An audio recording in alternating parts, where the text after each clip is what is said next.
Hello mga sisi ko! Ganito ang routine namin every day.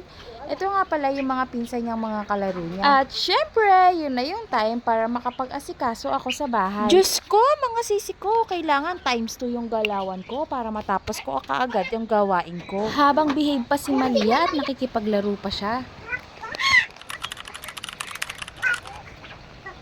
Oops! Baka magtaka kayo kung bakit malakas yung ugoy niya ha?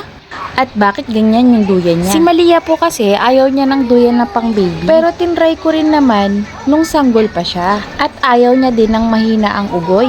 Gusto niya yung malakas kasi kung mahina, magigising naman siya. After niya magising ay naglaro muna kami sa loob kasi sobrang init sa labas.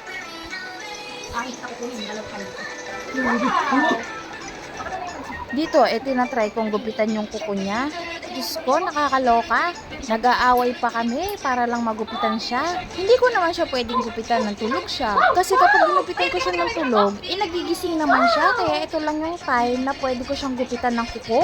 At kung ano-anong ginagawa ko para maaliw lang siya, para magupitan ko lang yung kuko niya. From day 1, ganito na yung gawain naming dalawa. Pero habang lumalaki siya, ay nako, mas lalong humihirap kasi mas lumilikot siya. Pero sabi nga, kung walang tiyaga, walang nilaga.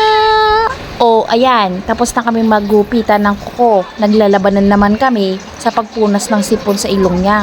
May ginagamit naman akong pansuction para dun sa sipon niya. Kaya lang naiirita na siya, parang masasaktan ata siya. Masyadong malakas kasi humigop. Yung galing naman sa pedya niya hindi ko naman nagamit kasi wala naman akong nakukuha.